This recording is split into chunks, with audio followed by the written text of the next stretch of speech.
Let us have this conversation. This conversation is uncomfortable, but it is necessary, especially now. As Kenyans, we've come a long way. One of the things we were able to achieve during the Gen Z revolution is the end to tribalism. Why are we struggling to bring it back? What change do we want in our country, and how will we achieve it? Ladies and gentlemen, all the people of Kenya, it is time we look at ourselves in the mirror and ask ourselves, where does bad leadership begin? The people in Embu yesterday are the ones that have made me to do this video today, because they were clapping and cheering for Uhuru Kenyatta and for Rigathi Gachagua. My question is, why? What have they done to deserve it?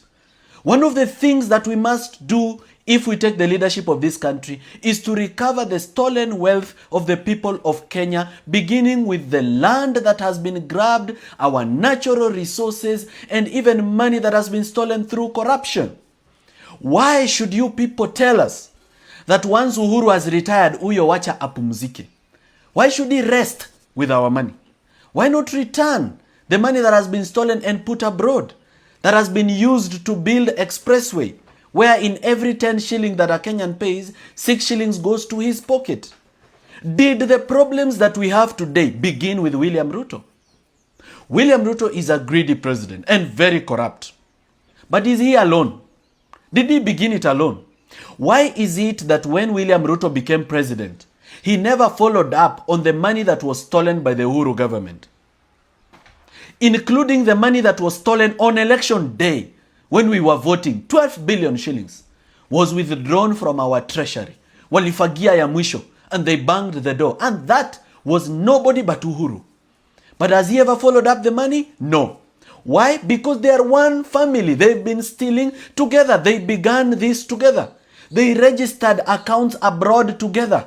They changed our Public Financial Management Act together. They stole Eurobond together.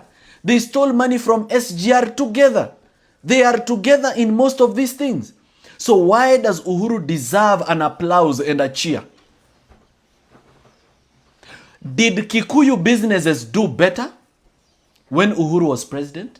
Didn't most of you lose the property that you built during Kibaki's time? Was your agriculture doing better because of Uhuru? Was your infrastructure better?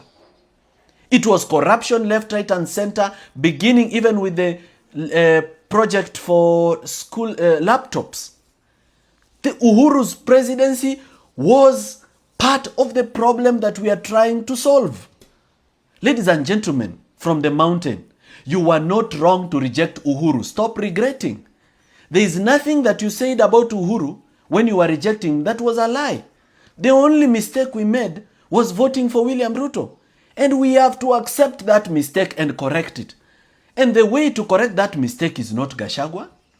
Why would we jump from one frying pan to another frying pan?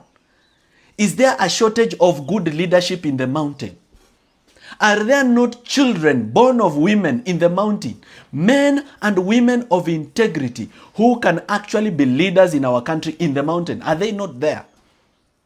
So what is this? Why are we celebrating mediocrity? Ladies and gentlemen, we need, as a Kenyans, to have this conversation. It has just begun in the mountain. But the problem is not only in the mountain.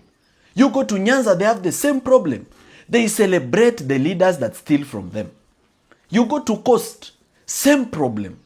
They celebrate the leaders that have stolen from them.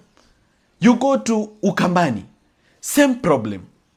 You go to Western Province, they received MP for this one called Waluke in jubilation when his corruption case collapsed. In Machakos, they received Wavinya Ndeti with jubilation. What exactly are we doing? Kenyans, can you be serious whether you want change or not? Can you just be serious for a moment? Museme, tunataka mabadiliko na tutaipata namna gani? We cannot get mabadiliko from the same, exchanging the same corrupt leaders. Ati we are choosing a lesser devil. Why are we choosing a lesser devil? Why do we need any devil at all? Is there a shortage of good people that can lead the nation, who are people of integrity, that cannot be bribed, that cannot accept a bribe, that are ready to stop corruption, that are brilliant, well-educated, have a vision and a mission? Kwani wamekosekana? Even inside the mountain, wamekosekana kweli? There is no shortage of good leaders. We should not clap and cheer for mediocrity. We should demand for accountability. And let me tell you this, Kenyans, and this is not only to the people of the mountain, this is to all Kenyans. There is no benefit when the leader comes from your tribe, but there is benefit when a leader is a person of integrity with a vision and who is accountable. There is benefit for everyone.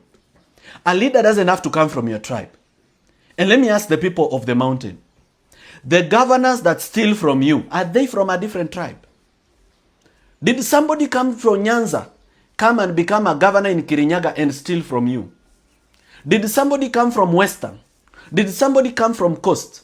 Did somebody come from Eastern? Did somebody come from Rift Valley? The governors who have stolen your resources, made you poor, your hospitals don't have medicine. I have toured your hospitals. Why do you watch the Vampire Diaries?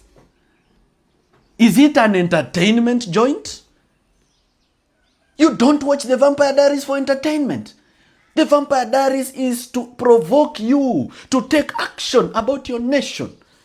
It is to provoke you to think of change and think of a better Kenya. The governors who are stealing from you, they are from your tribe. Mbona hawajawaonea huruma? Kwa nini hawajasema mimi ni governor wa hii county, mimi ni Mkikuyu kama hao Wakikuyu wenye naongoza sitawaibia? Why? There is no benefit that even the people of my tribe can get at just because I become president. The only benefit they can get is if I clean up the economy and make the economy work and make investors make money and make people, get employment and bring investment and end corruption. They will benefit not just because they are from my tribe, because every Kenyan is benefiting. They'll benefit like every other Kenyan. They'll make their money. They will grow. They'll buy their property. My friends, please don't celebrate these people. They are the reason we are in this problem. Hakuna kupigia makofi watu wa ufisadi. Unapiga makofi ya nini? Ya nini? Na wapigia makofi kama nani? Umetusaidia na nini? Why? Gachagua was impeached. What has the mountain lost? What have you lost? What have you lost? Mumepoteza nini? Ever since the guy left, ni nini halikuwa na wafanyia yenye sasa haitafanyika? There was nothing happening and nothing will happen. Ilikuwa ni wizi na watu kutengeneza pesa yao. So why should we sympathize? Hati yo sasa muweke kwa simu aongeleshe? No. Hey, hapana. Let me tell you guys, there's a difference between leaders and politicians. I classify myself as a leader. Politicians try to be right. Wanasikiza ground. Ground inasemanje? Ground inasema Gachagua. Wacha tu flow nayo. Mambo ya ground, no. The ground can mislead us. The majority can be wrong. And when a nation is going in the wrong direction, it is good for leaders of integrity to stand up and say, hapana, watu wangu, mimi ninawapenda, lakini mnapotea. Na nyinyi watu wa Mount Kenya, nitafutieni shamba Nyeri. I want to come and live amongst you. I want to understand the problem. Nataka nikuje tu nijenge nyumba hapo, I live there. I take Moratina with you, I sit with you in hotels and understand what exactly is the problem. Why do we have to take one corrupt leader to replace another one? Eti tunaonea Uhuru huruma, atafungiwa ICC, tumpigie kura akue president. Uhuru anakuja anawamaliza. Mnasema Uhuru ametumaliza. Afadhali tupigie Ruto kupanish Uhuru. Ruto anaingia. Ruto ni mbaya, ametumaliza. Ametumalizia biashara zetu. Biashara nyamakima imeanguka. Wa China wamechukua biashara yetu. Hatuwezi import. Shilingi inafanya vibaya. Ukulima yetu haifanyi vizuri. Toa Ruto. Weka sasa mtu mwingine mfisadi ati is a lesser devil. No. This is not what the Gen Z died for. We didn't die for this. We did not die for this. We didn't die for this. We died for good governance. And it doesn't have to be me. And it doesn't have to be a person from my tribe. It just needs to be a person of integrity. I am satisfied if I see change. I am satisfied. And the people of the mountain need to ask themselves why the people who come from other communities who want to work with the people of the mountain, why they always choose corrupt people and incompetent people to work with. Why do they always make the most unqualified to be the best that they will work with? Why? Why do they want bad leaders at the top? Why do they want bad leaders at the top? Because they want people they can steal with. They know you have resources. They know you have capacity. They know you are a hardworking community. People of the mountain, I love you. I'm your son. I will keep coming. I'll keep doing civic education. Your home will be my home. Your people will be my people. I'll drink your milk. I'll dance to your music. But God has blessed you. He has blessed you with wealth and He has blessed you with numbers. Let us use those numbers to change our country. It can be somebody from the mountain or it can be somebody from somewhere else, but let it be a person of integrity. Let us flush the old system. Let us clean it up. Let us end the culture of bad governance and bad leadership. This message is not only for the people of the mountain. It is also for you, a Kenyan, wherever you come from, in Western Province, in Nyanza Province, in Rift Valley, in Coast, in Eastern, in Northeastern. Do not celebrate and be happy and cheer the same people that have put you in the problem that you are in. Reject manufactured poverty. Let us emancipate ourselves from this trap. Let us build our own leaders. And let's be ready to support a poor person or even a middle-income person to be our president. Let's not look for the people who bring us money. Shika pesa kidogo, nini, shika leso, shika nini, munipigie kura. No. Tutafute watu wenye maadili mema ambao watapeleka Kenya yetu mbele. And that is why I have always been saying, removing William Ruto is not the ultimate solution to the problem in Kenya. The problem in Kenya comes from the people of Kenya. And that's why I rarely focus on the big leadership. I focus on the people. The reason I do Vampire Diaries and civic education all over the country is because my target is the people of Kenya. Because they are the employers.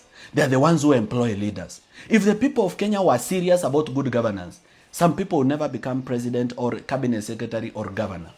Why should somebody steal from E.Y.E.S and become your governor? Why should somebody steal from judiciary and become your women rep? Why should somebody steal from Ketraco and become your governor? Why should somebody steal from Kenya Ports Authority and become your MP? Why? It shows that the problem is not leaders. The problem is us. We are the ones who need to change how we look at leadership and how we vote. And as Kenyans, let us be ready to have this conversation. Let us be ready to change. And if we are ready to change, mimi ninaamini itabadilika.